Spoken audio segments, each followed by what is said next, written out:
Ravi de vous retrouver dans cette grande session d'information. Bienvenue sur Gabon 24 et sans plus tarder, les titres. Au Gabon, l'opération de déguerpissement des squatters des logements sociaux d'Agondjé au nord de Libreville se poursuit. Alors que certains partent d'eux-mêmes, les autres attendent le dernier moment au risque d'affronter les policiers. Diplomatie, rien ne va plus entre le Sénégal et Israël du vote de Dakar de la résolution 2334 de l'ONU sur l'arrêt des implantations israéliennes en Cisjordanie. L'État hébreu a riposté en annonçant des représailles. Et puis nous irons aussi en Chine où la loi de l'enfant unique qui a pris fin le 1er janvier 2016 avec l'entrée en vigueur de la loi autorisant tous les couples chinois à avoir 2 enfants a créé un mini baby-boom. Voilà pour le fil conducteur de cette grande session. Madame, Monsieur, voici votre journal. Et pour commencer, c'est avec la page du Gabon, retour sur le site d'Agondjé où l'opération de déguerpissement des occupants illégaux des logements sociaux se poursuit au lendemain d'un mouvement d'humeur qui a vu les squatteurs mécontents brûler des pneus. Si certains ont choisi de partir volontairement, d'autres ont attendu le dernier moment. Le reportage de Kenny Ongouri, Alexandre Nkogé. Tout doucement, les logements sociaux d'Agondjé qui avaient été occupés par des squatters sont en train de se libérer. Sous le contrôle des huissiers de justice, ce jeudi encore, des départs étaient enregistrés. Dans ce site, qui est la parcelle numéro 1, on avait 468 maisons occupées. Et jusque-là, il n'y a plus le nombre, tout le monde est parti. Ce qui reste, c'est comme vous pouvez le constater, les gens qui n'ont pas encore pu enlever leurs effets. Mais toutes les maisons sont vides et nous sommes en train de procéder au scellé. Depuis le début de l'opération, quelques-uns sont partis volontairement, mais il y a encore des résistances. Toute mission de cette envergure est toujours compliquée parce que les gens, il y a des résistants. Et donc, quand la fin, nous ne saurons vous donner une date exacte. Au terme de cette opération, une autre mission viendrait pour définir l'ampleur des dégâts causés par les occupants illégaux. Après les scellés, nous reviendrons pour faire une expertise, pour essayer de voir quelles ont été les choses cassées pour réhabiliter les maisons, pour essayer de remettre les maisons en bon état. Au 3e jour de cette opération, seule la zone dite Bagdad, ses occupants et leurs menaces n'a pas encore été visitée par les huissiers de justice et les forces de l'ordre. Mais cette visite peut, selon les squatters, connaître des affrontements. Parlons à présent de commerce avec les Gabonais bien décidés à intégrer ce secteur dominé par les expatriés. En effet, pendant la foire agricole de Libreville, un jeune Gabonais s'était illustré par sa volonté de transformer les produits locaux, notamment la banane, le manioc et la patate douce du Gabon pour en faire des chips. Il a été reçu ce jeudi par le ministre de l'Agriculture qui vient de lui remettre un agrément sanitaire des établissements et entreprises du secteur alimentaire. Retrouvons Kenny Ongouri, Alexandre Nkogé. Producteur de chips salés fait à base de patates douces du Gabon, Cédric Bécalé a reçu de la part des autorités du ministère de l'Agriculture un agrément sanitaire des établissements et entreprises du secteur alimentaire. Une action qui vise à valoriser davantage les produits made in Gabon. Ce jeune compatriote vient de démontrer combien de fois on peut consommer gabonais. Grâce, n'est-ce pas, à son génie créateur dans la transformation des légumes. Aujourd'hui, on aura les sous-produits des légumes, les chips, les bananes, le manioc et les patates. Ça, ce sont des initiatives qui font encourager. Voici pourquoi nous avions pensé qu'il était pour nous important de l'accompagner. Et c'est cet accompagnement que nous venons de matérialiser aujourd'hui, parce que tout au long de la foire agricole, ce jeune compatriote a encore manifesté son engagement à pouvoir participer à l'élan de développement économique et social de notre pays dans le domaine agricole. Cette distinction démontre la volonté du gouvernement de mettre en avant la production agricole par l'entrepreneuriat des jeunes et des petites et moyennes entreprises. C'est une récompense. Quand même depuis 2012 que nous travaillons. Voir son travail aujourd'hui est récompensé par la remise de cet agrément. C'est forcément énormément d'émotions parce qu'avant on était seul et maintenant aujourd'hui je sais que Quelque chose de liste ne sera plus seul et qu'on va être accompagné. tel que l'a formulé monsieur le ministre à l'endroit de notre entreprise. C'est à travers cette recette artisanale élaborée à partir de la patate douce du Gabon que Cédric Bekale a reçu cet agrément qui lui confère de façon officielle le statut de premier producteur de chips Made in Gabon. La note économique de cette page du Gabon avec la transformation du bois qui représente un atout réel de la diversification de l'économie gabonaise. Second potentiel forestier d'Afrique, la forêt couvre 200 000 km², soit 85% du territoire gabonais et compte plus de 400 essences d'arbres. Quels sont les plus utilisés et les plus prisés par les artisans? Les réponses dans ce reportage de Jamila Bengman sur les images d'Alexandre Kogé. Des lits, des armoires, des chaises, des tables sont les nombreux meubles confectionnés à partir du bois du Gabon, au nombre de ces essences citant l'okoumé, le padouk, le bilinga et bien d'autres. Ces différentes essences sont appréciées par les menuisiers. Moi j'utilise tout. J'utilise le baya, le moabi, le bilinga, le dibetou, en tout cas. Mais ça dépend du choix des clients. Lorsque les clients font le choix de bois, je suis obligé de le prendre. Ça se vend bien, oui. Le travail du bois gabonais est vecteur d'emploi, le mobilier d'intérieur étant très prisé par les acheteurs. Chaque client a son choix. Il y en a quand ils arrivent, ils disent le bilinga. On est obligé d'aller chercher un bilinga. Mais il y en a quand ils arrivent, ils disent le baya. On est obligé d'aller le chercher. Ou bien le dibetou. Mais chaque client a son choix. Le baya, ce que les clients adorent bien, il y a aussi du bilinga. Un peu de dibetou, du padouk aussi. Ça, c'est des essences que les clients adorent bien travailler avec. Depuis 2009 et l'accession au pouvoir d'Ali Bongo Ondimba, la filière bois est en plein essor et occupe une place de choix dans le paysage industriel gabonais. Son rôle est donc très important sur la balance du commerce extérieur. Elle est une valeur sûre dans la perspective de la baisse de la production pétrolière si les forêts sont gérées durablement et est un parfait exemple qui montre la voie à suivre pour l'émergence du pays à l'horizon 2025. Rappelons que la forêt couvre 80% du territoire national et s'étend sur 22 millions d'hectares. Les célébrations du Nouvel An, période de festivités et de convivialité, période également pendant laquelle les jeunes sont exposés à certains débordements en tout genre, l'alcool, le tabac et même le sexe sont au rendez-vous, d'où l'occasion pour les responsables du programme de lutte contre le VIH-Sida d'appeler à plus de vigilance. Le reportage de Lardine Guémamba. À la veille de la fête du Nouvel An, période de réjouissance, de festivités, voire de débordements, où les jeunes s'exposent aux excès de tout genre. Nous demandons, je veux dire, à toutes les personnes qui vivent avec le VIH de se montrer à la grandeur, c'est-à-dire être responsables, parce que ça nous fera une fierté de telle sorte que nous ne pouvons pas transmettre aux autres ce virus pendant ces fins d'année. Un constat fait, en cette période, un grand nombre de rapports sexuels non protégés pouvant entraîner des maladies sexuellement transmissibles sont légion. On dit les fêtes, tout le monde veut effectivement les célébrer dans tous les sens, qu'il s'agisse de la nourriture, de l'alcool, mais parfois et même du sexe. Si nous avons un message à lancer en direction des populations et en particulier en direction des jeunes dont l'activité sexuelle est très forte, c'est de dire qu'il ne faut pas qu'on oublie qu'après la fête, il y a la vie. La vie va continuer. Et nous savons qu'en général, lorsqu'on a bu, lorsqu'on est dans l'élan de la fête, on oublie de prendre ses responsabilités. Donc nous invitons les uns les autres à avoir des comportements responsables. Il faut donc réduire le risque parce que nous ne savons pas toujours qui est qui. Festoyer c'est bien, mais la vie est très précieuse. Renchérit Roger Nzamba Mavioga qui exhorte la jeunesse à s'abstenir. Invité de la matinale de Gabon 24 ce jeudi, Noël Mboumba, le ministre délégué auprès du ministre chargé du budget et du financement des pensions, a expliqué le nouveau mécanisme de prise en charge des retraités dont l'objectif est de simplifier et accélérer la mise à disposition des pensions retraite en raccourcissant donc les procédures administratives. Le compte rendu de Linda Gaël Maganga.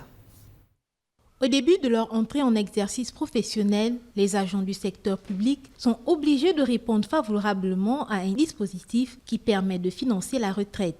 Conformément au Code du travail en vigueur au Gabon, elle est fixée entre 55 et 60 ans selon le secteur d'activité. Un agent de l'État ne peut pas refuser qu'on retire la part salariale qui est affectée à la caisse de pension, puisque on est tous assujettis, quand on travaille en tant que fonctionnaire, en tant que militaire, on est tous assujettis à la caisse de pension, ne serait-ce que pour préparer la retraite, mais aussi pour se prémunir des éventualités après l'activité professionnelle. La caisse de pension et de prévoyance sociale qui s'occupe d'enclencher le processus de mise à disposition de la pension retraite réfléchit actuellement sur l'amélioration de la qualité de ces services. Nous sommes en train d'évoluer vers cette voie avec le concours des DCRH, des directeurs centraux des ressources humaines qui sont décentralisés dans les différents ministères. Donc pour ce qui concerne 2017, nous allons accélérer le processus pour justement limiter le temps de traitement des dossiers des retraités. Nous pensons très objectivement qu'avec le concours des DCRH sectoriels, le traitement des dossiers des retraités pourrait se faire en moins de 6 mois. C'est l'objectif que nous nous sommes fixés au titre de 2017 et cet objectif peut être atteint et on peut, je pense, l'améliorer. Et il faut rappeler ici que le traitement, une fois que le dossier est introduit au niveau de la caisse de pension de prévoyance sociale, le traitement et la liquidation de la pension se fait entre 15 jours et 1 mois. Les agents ayant servi l'État ont besoin d'être à leur tour encadrés dans cette phase de leur vie qui est très souvent mal vécue par certains malgré la préparation. Et pour refermer cette page du Gabon, je vous invite à présent à découvrir Charles Goula, un journaliste sportif hors pair sur le regard de Mirandangé. Nous sommes au stade Monédan de Sibank, dans le 6e arrondissement de Libreville, en pleine séance d'interview. La scène peut sembler banale, mais Charles Goula, journaliste sportif à Gabon Télévision, est malvoyant. Mais son handicap, pour lui, est synonyme de force. Ce qui fait ma force, c'est que j'ai réussi d'abord à surmonter mon handicap. Je crois que c'est d'abord ça. Et puis, je m'apprécie moi-même d'abord. Et puis, j'exprime ma passion, quoi. C'est vraiment ce qui fait ma force. Titulaire d'un master en journalisme et fruit de la Fondation Horizon Nouveau, une école qui accueille les enfants déficients en vue de leur insertion sociale. Au travail, pas de favoritisme. Je le considère comme un journaliste à part entière et non entièrement à part. Pourquoi? Parce que lorsqu'il est arrivé, je savais qu'il était handicapé. J'ai voulu personnellement faciliter son intégration parce que je sais qu'il avait de faiblesses dans certaines choses, dans l'accomplissement de certaines tâches. J'ai eu l'occasion déjà de l'envoyer en mission à l'étranger. Je voulais montrer à tout le monde que le plus important, c'était de faire son boulot, ce n'est pas son handicap. Je l'ai envoyé en France, je l'ai envoyé à Bamako, je l'ai envoyé au Cameroun, un certain nombre d'émissions pour qu'il se mette déjà en confiance. Le journaliste porte une prothèse pour une vue limitée à 15%. Son handicap lui a permis de réaliser son rêve, celui d'être journaliste, une profession qu'il exerce depuis plus de 2 ans.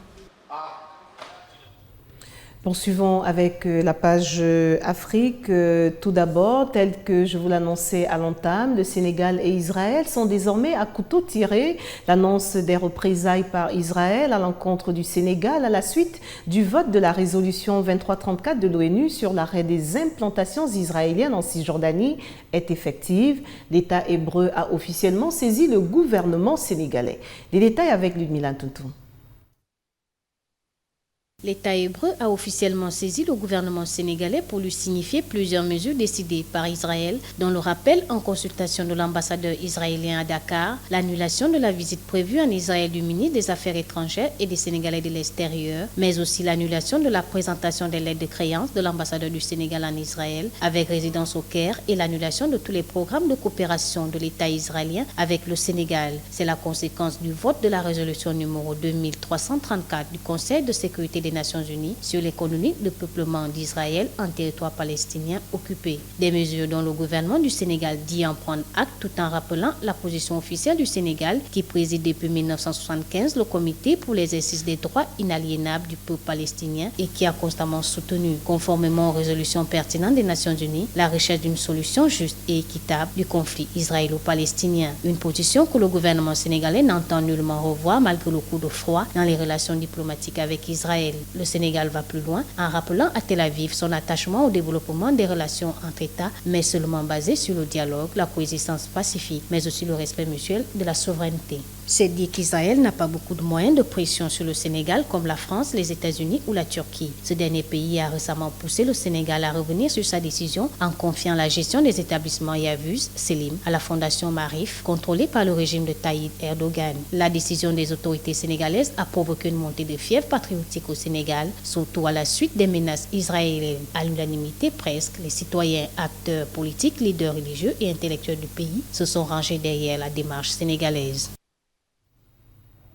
Direction le Nigeria, où le chef de Boko Haram, Aboubakar Shekau, a diffusé ce jeudi une nouvelle vidéo dans laquelle il conteste les affirmations du gouvernement nigérian, selon lesquelles le groupe djihadiste a été chassé de la forêt de Sambisa, un des derniers bastions dans le nord-est du pays. Le compte-rendu de Bienvenue Nelkem.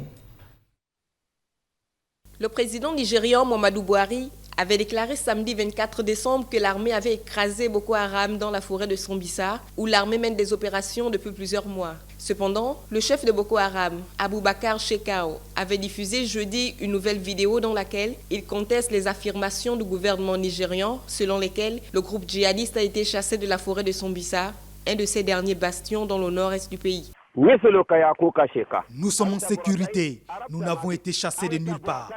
Et les tactiques et les stratégies ne peuvent pas révéler notre position, sauf si Allah le veut. Shekau, annoncé mort à de nombreuses reprises par les autorités nigérianes, apparaît en bonne santé physique sur cette nouvelle vidéo. Vous ne devrez pas mentir aux gens. Si vous nous avez écrasés, comment pouvez-vous me voir ainsi? Combien de fois nous avez-vous tués, fanfaronne de chef rebelle? Shekau ne précise pas où il se trouve, mais affirme que la vidéo a été tournée le 25 décembre, jour de Noël. S'exprimant tour à tour en arabe et en haoussa, il profère de nouvelles menaces contre l'armée et les Nigérians. Vos soldats veulent avoir un répit, c'est pourquoi ils ont dit qu'ils ont terminé le travail, a-t-il déclaré. La guerre n'est pas terminée. Ô peuple du Nigeria, vous n'avez pas encore de répit. Notre but est d'établir un califat islamique et nous avons notre propre califat. Nous ne faisons pas partie du Nigeria, a-t-il ajouté. Pendant ce temps, en République démocratique du Congo, au moins 50 personnes ont été tuées dans la nuit de lundi à mardi dans des inondations provoquées par des pluies torrentielles dans le sud-ouest du pays. Ces intempéries ont fait des milliers de sans-abri, en témoigne ce regard de Marina Boissa. Les inondations ont été provoquées par des pluies torrentielles, mais également par le débordement de la rivière Kalamu durant la nuit de lundi à mardi dernier en République démocratique du Congo. Une pluie qui a causé la mort de plus de 50 personnes et provoqué près de 10 000 sans-abri. Aujourd'hui, la ville de Boma, ville située sur la rive droite du fleuve Congo, essaye de se remettre de ces intempéries. Pour le gouverneur de la province du Congo central, il y a des corps non retrouvés et qui pourraient être coincés sous les eaux dans les endroits inaccessibles. Situé sur l'équateur, le pays connaît un climat équatorial chaud et humide au centre et tropical au nord et au sud. Les variations climatiques à l'œuvre dans le pays déterminent les écosystèmes très divers et à la biodiversité très riche. La question des inondations en République démocratique du Congo date de 1995 et l'an dernier, le pays fut également frappé par des pluies aussi fortes causant la mort des dizaines de personnes, mais également des milliers de sans-abri. La guerre silencieuse du Mozambique entre le gouvernement et le principal parti d'opposition fait de plus en plus de victimes. Dans le centre du pays, des milliers de personnes qui disent avoir fui des exactions et des violences vivent désormais dans des camps ou chez des proches, mais difficile de désigner les responsables de ces exactions. Certains accusent l'armée, d'autres les rebelles. Le reportage. Dans le centre du Mozambique, la guerre s'est installée. Plus de 3000 personnes ont trouvé refuge dans des camps montés par les autorités. Elles ont fui les combats entre l'armée et la Renamo, le principal parti d'opposition. Ce jeune homme est arrivé ici il y a quelques jours avec son père et sa femme. Son oncle a été tué. La plupart des déplacés disent fuir les exactions des rebelles de la Renamo. Ce parti s'était opposé au Front de libération du Mozambique lors de la longue guerre civile des années 70 et 80. Et depuis 2013, il a repris les armes pour revendiquer un meilleur partage du pouvoir. Depuis les mois de mai-juin, il y a eu une franche augmentation du nombre de personnes qui fuient à cause des attaques des hommes de la Renamo. Nous avons dû ouvrir 5 camps d'hébergement. Des villages entiers se sont vidés de leurs habitants. En dehors des camps, plus de 10 000 personnes ont trouvé refuge chez des proches. Mais certains déplacés contestent la version officielle du gouvernement qui fait porter toute la responsabilité aux seuls rebelles. Ils accusent l'armée d'être elle aussi coupable de violence. Il arrive que l'armée batte la population. Parce que quand ils arrivent et qu'ils ne trouvent pas la Renamo, alors ils battent les gens et disent « c'est vous, la Renamo », puisque lorsqu'on arrive ici, il n'y a personne d'autre. Donc on a dû partir, nous, la population. Le gouvernement nous a dit « partez d'ici, ça ne va plus ». Donc on est parti. La Renamo, elle, assure que les déplacés n'osent pas dénoncer les militaires car ils craignent pour leur vie. Et elle accuse le gouvernement de vouloir assassiner son leader, Afonso Dhlakama, qui vit retranché dans les montagnes, encerclé par les forces armées. La situation politique est de pire en pire. Les représentants du parti sont persécutés, ils meurent tous les jours. Sans vergogne, en plein jour, les gens se font enlever à n'importe quel endroit. Et aucun espoir de normalisation pour l'instant. Des pourparlers entre la Renamo et le gouvernement avaient repris fin mai à Maputo. Ils ont été suspendus pour une durée indéterminée. Pas en reste vos actualités hors du continent. Tout d'abord en France, présentée comme un symbole des femmes victimes de violences conjugales, Jacqueline Sauvage, dont le cas avait suscité une intense mobilisation, est sortie de prison mercredi après avoir été graciée par François Hollande, et ce malgré 2 décisions de justice opposées à sa libération. Laurence Blisson, secrétaire générale du syndicat de la magistrature, a réagi et voit dans la grâce présidentielle un héritage de l'ancien régime. Miranda Danguet. C'est la même voiture que tout à l'heure, non ? La grâce totale avait été annoncée par l'Élysée dans l'après-midi par communiqué. François Hollande a estimé que la place de Jacqueline Sauvage n'était plus aujourd'hui en prison, mais auprès de sa famille. Laurence Blisson, secrétaire générale du syndicat de la magistrature, a qualifié la dite grâce d'héritage de l'ancien régime. La grâce présidentielle, c'est vraiment cet héritage de l'ancien régime. On est dans une forme d'arbitraire de l'exécutif. Le risque aujourd'hui, c'est qu'on en vienne à une justice d'opinion, dans laquelle, de fait, ce soit l'opinion qui conduise le président de la République à prendre une décision pour, finalement, à des fins politiques. Jacqueline Sauvage, qui avait passé mardi son 69e anniversaire à la prison de Rio, où elle était détenue pour le meurtre de son mari violent, n'y passera pas le nouvel an. Elle est sortie libre peu avant 18h30. Dans les jours qui suivent, Jacqueline Sauvage pourrait s'installer chez l'une ou chez l'autre de ses filles, vendre sa maison et s'adonner à ses loisirs tels que le jardinage ou la peinture. Cap sur les États-Unis où Donald Trump a annoncé ce mercredi depuis sa résidence de Mar-a-Lago en Floride une conférence de presse début janvier prochain. Après avoir été questionné sur sa fondation et son entreprise, le président élu des États-Unis a réaffirmé qu'il ne participerait pas aux affaires de son entreprise pour se concentrer sur le pays et que la situation est très simple. Lutte Milan Tuntu nous en dit un peu plus. Le président élu américain Donald Trump a annoncé mercredi qu'il va se mettre en retrait de son empire immobilier avant de prendre ses fonctions. De nombreuses questions de conflit d'intérêts sont soulevées par l'arrivée inédite à la Maison-Blanche d'un milliardaire à la tête d'un empire économique aux ramifications internationales. M. Trump a réaffirmé que légalement, il n'a aucune obligation d'abandonner la gestion de son entreprise, mais qu'il va se mettre de côté avant de prendre ses fonctions de chef de l'État. C'est vous, les médias, qui ont fait toute une affaire autour de mon entreprise. Parce que tout d'abord, quand j'ai gagné, tout le monde savait que j'avais une grosse entreprise, un peu partout. Je l'ai même signalé à la commission d'élection fédérale. C'est une entreprise plus grosse que ce que les gens imaginaient. Mais je n'y prendrai pas part. Je ne suis pas dans l'obligation de le faire parce que je n'ai pas à le faire à cause de la loi, mais parce que je veux me concentrer sur le pays. Donald Trump envisagerait de confier la direction de ses affaires à 3 de ses enfants, selon les maigres détails qu'il a lui-même donnés depuis qu'il s'est lancé dans la course à la Maison-Blanche en juillet 2015. De nombreux experts ont souligné que cela ne réglerait en rien les problèmes de conflit d'intérêts, ces 3 enfants étant de très proches conseillers de leur père et jouant un rôle actif dans la nomination de la future administration Trump. Le Premier ministre japonais Shinzo Abe a présenté dans la nuit de mardi à mercredi ses sincères et éternelles condoléances aux victimes de Pearl Harbor lors d'une visite historique. Retrouvons Bienvenue Nelkem pour les détails. C'est la première fois qu'un Premier ministre japonais se rend sur le mémorial USS Arizona, construit au début des années 60. Avant Shinzo Abe, 3 chefs de gouvernement se sont rendus à Pearl Harbor dans les années 50, dont son grand-père, Nobusuke Kishi, mais aucun d'entre eux n'avait participé à une cérémonie d'hommage aux victimes sur les lieux. Saluant la mémoire de tous les hommes et les femmes courageux qui ont perdu la vie dans une guerre qui a commencé à cet endroit même, Shinzo Abe a exhorté à ne jamais répéter les horreurs de la guerre. Nous ne devons jamais répéter les horreurs de la guerre. Le monde a besoin de l'esprit de tolérance et de pouvoir de réconciliation maintenant. Et surtout maintenant. Éloge de la réconciliation à Pearl Harbor. C'est ici que l'on se souvient que même lorsque la haine brûle, même lorsque le tiraillement de l'esprit de clan est le plus primitif, il faut résister à l'envie de se renfermer.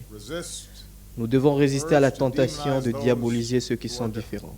Le Premier ministre japonais a déclaré dans ce discours chargé d'émotions que le message qu'il veut envoyer au monde, ici, à Pearl Harbor, avec le président Barack Obama, est celui du pouvoir de la réconciliation. Et puis, je vous l'annonçais à l'entame, en Chine, l'entrée en vigueur le 1er janvier 2016 de la loi autorisant tous les couples chinois à avoir 2 enfants a créé un mini baby-boom avec 1 million de naissances en plus lors de l'année écoulée par rapport à 2015. Marina Boissa nous en dit davantage. Ils sont nombreux à avoir renoncé à leur rêve, celui d'avoir un 2e enfant. 1 an aujourd'hui que le gouvernement chinois a enterré la politique de l'enfant unique. L'entrée en vigueur, le 1er janvier 2016, de la loi autorisant tous les couples chinois à avoir 2 enfants a créé un mini bébé boom. Et tout juste 1 an, 17,5 millions de bébés ont vu le jour. En ce qui concerne les citoyens ordinaires, je pense que ça aurait été mieux de mettre fin à cette politique plus tôt. Ça aurait beaucoup aidé la structure de notre population.